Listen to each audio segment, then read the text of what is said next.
오늘은요, 카페 배달 매출 상위 10%의 매장들이 꼭 하는 특징적인 6가지들이 있습니다. 아무래도 이 상위 10% 안에 든다는 건 쉽지가 않은 겁니다. 10개 점포 중에 1등을 하는 거니까 굉장히 어려운 겁니다.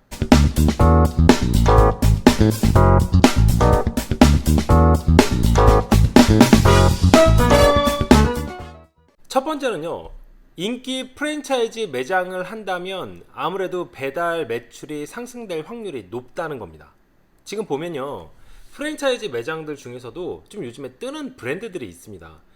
제가 보니까 사이드 메뉴가 좀 튼실하게 갖춰진 저가 프랜차이즈 매장들이 아주 배달 시장에서도 최고의 압도적인 성적을 올리고 있습니다. 그래서 프랜차이즈를 선택하시려는 분들 중에서 요걸 좀 염두에 두신다면 아무래도 인기 있는 그런 브랜드가 배달 시장에서는요, 영업시간이 좀 짧더라도 아주 높은 매출을 올리고 있는 게 사실입니다. 프랜차이즈 매장을 선호하시는 분들은 대세 인기 있는 매장을 선택하시면 아무래도 배달 시장에서는 아주 최고의 매출을 올릴 수 있다. 두 번째는요, 영업시간이 굉장히 메리트가 있습니다. 보통 배달 시장에서 10% 안에 들어가는 매장들은 대체적으로 새벽 2시 또는 24시간 영업하는 매장들이 대부분일 겁니다.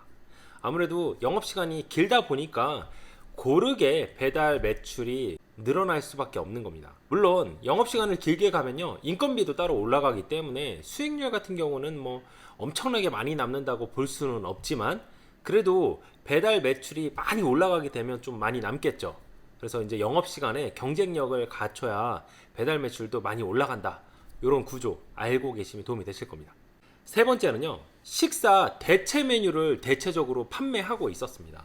보통 분식 메뉴들, 또 요즘에는 밥을 판매하는 카페들도 제법 있더라고요. 배달 상위 10% 안에 들어가는 매장들은요, 보통 요 사이드 메뉴, 식사 대체용 메뉴들을 많이 메뉴에 포함시키고 있습니다. 그러니까 손님들이 요즘에는 식사 따로 디저트 따로 시키는 것보다 한 곳에서 한꺼번에 해결하려는 그런 손님들이 많습니다. 요즘에요, 카페도 떡볶이 맛집들이 따로 있더라고요. 그만큼 요즘에 지금 가성비 있고 지갑이 얇아졌기 때문에 손님들이 지출을 좀 줄이려고 하고 한 번에 모든 곳에 다 해결하려고 하기 때문에 디저트 시장에서 식사가 대체한 그런 매장들이 매출이 좋아집니다. 네 번째는요, 가성비가 좋은 매장들이 매출이 상당히 좋습니다. 예전에는요, 고가의 가격에 뭐 이런 식으로 승부수를 던지면 됐는데 특히 이 배달 시장에서는 가성비가 좋아야 됩니다. 그러니까 마진율이 좀 떨어질 수밖에 없습니다. 하지만 배달을 시켜먹는 이 수요가 너무 많기 때문에 이걸 또 안 할 수는 없는 거예요. 그래서 배달 시장에 뛰어들려면 가성비 좋은 그런 전략을 많이 짜주셔야 됩니다. 아무래도 매장에서 홀에서 파는 그 가격대로 배달 시장으로 들어가겠다 하면 이길 수가 없는 게 저가 프랜차이즈 매장들도 같이 들어와 있잖아요. 그들과 같이 경쟁을 해야 되기 때문에 아메리카노 가격에서 일단 차이가 나기 시작하면 잘 안 됩니다. 그러니까 가격이 경쟁력이 안 되면 뭐 서비스라든지 아니면 사이즈업이라든지 이런 걸로 승부수를 던지셔야 됩니다. 저의 13년 동안 모든 노하우와 경험을 담은 클래스 강의를 론칭했습니다. 클래스 U에서 50강의 모든 노하우와 꿀팁들을 담아냈습니다. 하단에 링크를 달아놓을 테니까 꼭 한번 들어오셔서 보고 가시길 바랍니다. 다섯 번째는요, 리뷰 이벤트 관리를 잘 하고 있다는 겁니다. 리뷰 관리 이런 거 굉장히 중요하다는 거예요. 그러니까 상위 10% 안에 들어갈 정도면 수학 능력 평가로 보면은 1등급, 2등급 안에 포함된다는 건데 이게 굉장히 어려운 거예요. 그런 사장님들, 그런 대표님들은 대체적으로 리뷰 이벤트도 좋고요, 리뷰 댓글, 리뷰 관리를 전체적으로 잘 하고 있었습니다. 그러니까 리뷰를 늘리기 위해서는 손편지도 쓰고 서비스도 주고 고객 응대도 잘하고 요청사항도 잘 들어주고 뭐 이런 모든 것들을 골고루 잘했다는 겁니다. 그게 결국은 고객 리뷰로 연결되는 거거든요.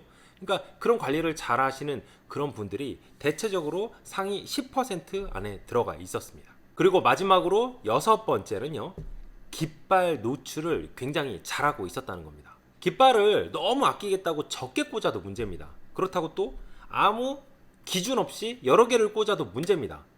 배달 반경에 맞춰서 교집합을 잘 이용해가지고 배달 개수, 그러니까 깃발 개수를 넉넉하게 늘렸다가 알짜배기로 어느 정도 찜 확보한 다음에 다시 줄이는 건 상관없는데, 일단 이 깃발 노출이 너무 안 되게 되면 요즘에 배달 시장에 매장들이 너무 많이 진출해 있기 때문에 우리 매장 노출이 안 되는 거예요. 그래서 어느 정도 우리가 매출을 끌어올리기 위해서는 깃발 광고비를 최소한 그래도 5개 이상은 해야 되지 않나, 이렇게 생각이 됩니다. 황 대표 같은 경우도 8개까지 늘렸다가요 좀 줄이긴 했지만, 그래도 어느 정도 일정 개수로 깃발을 좀 꽂아줘야 우리 매장에 경쟁력이 있어지는 겁니다. 자, 오늘은요 배달 매출의 상위 10% 안에 들어가는 매장들이 어떤 특징을 갖고 있는지 나름 정리를 한번 해봤습니다. 물론 이거는 기본적인 사항이라 다들 아시겠지만, 그래도 아직 배달 시장에서 아무것도 모르시는 분들이 이메일로 주시는 경우가 많더라고요. 그래서 이런 분들이 영상을 보시면 좀 도움이 될 거라고 생각을 합니다.